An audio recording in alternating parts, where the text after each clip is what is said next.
کہ تمام لوگ کافر ہیں جب تک احمدی نہ ہو جائیں، اس لیے مسلمانوں کے جذبات کو انگیخت کر کے ان کو احمدیوں کے خلاف بھڑکانے کی کوشش کی ہے کہ تمہیں کافر سمجھتے ہیں، اور تم ایک دوسرے کو کیا سمجھتے ہو؟ بتاؤ تو صحیح، شیعہ سنیوں کو کیا سمجھتے ہیں؟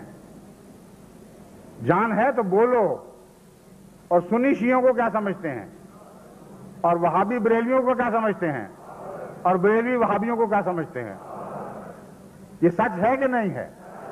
تو وہ کیوں دبا بیٹھے ہو باتیں؟ اگر کسی مسلمان فرقے کا دوسرے مسلمان فرقے کو کسی وجہ سے کافر سمجھنا اس کو دائرہ اسلام سے باہر نکال دیتا ہے، تو تم سارے دائرہ اسلام سے باہر بیٹھے شور مچا رہے ہو۔ دائرہ اسلام میں کوئی رہ گیا باقی جو ہمارے خلاف بات کرے؟ ہم ہی ہیں ایک صرف۔ امر واقعہ یہ ہے کہ جھوٹے لوگ ہیں، بالکل ذرہ بھی ان کے اندر نہ غیرت ہے نہ سچائی ہے، یہ آپس میں ایک دوسرے کے خلاف اس سے بہت زیادہ فتوے دے چکے ہیں جو جماعت احمدیہ کے دوسروں کے متعلق ہیں، مگر جو جماعت احمدیہ کا فتویٰ ہے اس کا اور ان کے فتووں کا ایک نمایاں فرق ہے۔ جماعت احمدیہ کے فتوے کو حضرت محمد رسول اللہ کی تائید حاصل ہے، اور ان کے فتوے کو کسی کی تائید حاصل نہیں، یہ مولویوں کے دل کی باتیں ہیں۔ قال رسول اللہ صلی اللہ علیہ وسلم من انکر خروج المہدی فقد انکر بما انزل علی محمد صلی اللہ علیہ وسلم۔ یہ نبی المودہ باب 87 از علامہ الشیخ سلیمان بن شیخ ابراہیم المتوفی 1294 ہجری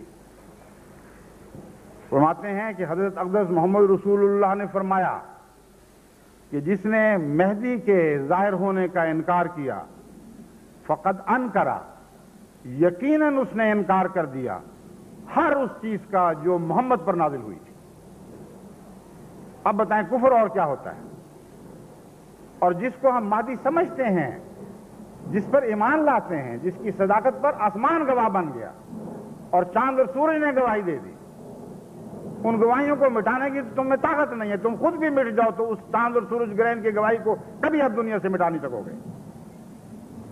ہم پورے یقین کے ساتھ جس کو مہدی سمجھتے ہیں اس کے حق میں جب محمد رسول اللہ کا یہ فتویٰ ہے تو ہمارے خلاف پاس چارہ کیا ہے کچھ اور کہنے کا؟ مجبور ہیں، اور کوئی لفظ ملتا ہی نہیں۔ محمد رسول اللہ فرماتے ہیں کہ جس نے مہدی کا انکار کیا اس نے اس ہر بات کا انکار کر دیا جس کے ساتھ محمد اترا تھا یا جو محمد پر اتاری گئی تھی۔ یہ نام مودہ باب 87 از علامہ الشیخ سلیمان بن شیخ ابراہیم المتوفی 1294 ہجری فرماتے ہیں کہ حضرت اقدس محمد رسول اللہ نے فرمایا کہ جس نے مہدی کے ظاہر ہونے کا انکار کیا فقد انکرا، یقیناً اس نے انکار کر دیا ہر اس چیز کا جو محمد پر نازل ہوئی تھی۔ اب بتائیں کفر اور کیا ہوتا ہے؟ اور جس کو ہم مہدی سمجھتے ہیں، جس پر ایمان لاتے ہیں، جس کی صداقت پر آسمان گواہ بن گیا اور چاند اور سورج نے گواہی دے دی، ان گواہیوں کو مٹانے کی تو تم میں طاقت نہیں ہے، تم خود بھی مٹ جاؤ تو اس چاند اور سورج گرہن کی گواہی کو کبھی آپ دنیا سے مٹا نہیں سکو گے۔ ہم پورے یقین کے ساتھ جس کو مہدی سمجھتے ہیں اس کے حق میں جب محمد رسول اللہ کا یہ فتویٰ ہے تو ہمارے خلاف پاس چارہ کیا ہے کچھ اور کہنے کا؟ مجبور ہیں، اور کوئی لفظ ملتا ہی نہیں۔ محمد رسول اللہ فرماتے ہیں کہ جس نے مہدی کا انکار کیا اس نے اس ہر بات کا انکار کر دیا جس کے ساتھ محمد اترا تھا یا جو محمد پر اتاری گئی تھی۔ اور نواب صدیق حسن خان کہتے ہیں من قال بسلب نبوتہ فقد کفر حقا کما صرح بہ السیوطی۔ حجج الکرامہ صفحہ 431 پہ لکھا ہے کہ مسیح کی نبوت کا جو انکار کرتا ہے جیسا کہ یہ لوگ کر رہے ہیں، ان کے متعلق فتویٰ یہ ہے کہ انہوں نے یقیناً حقاً کفر کر دیا، اور علامہ سیوطی کا بھی یہی مسلک تھا اور انہوں نے کھول کر اس کو بیان کیا ہے۔ پھر حضرت صلی اللہ علیہ وآلہ وسلم کی یہ حدیث الحجج الکرامہ صفحہ 1351 مطبع شاہ جہان پریس بھوپال میں لکھی ہے۔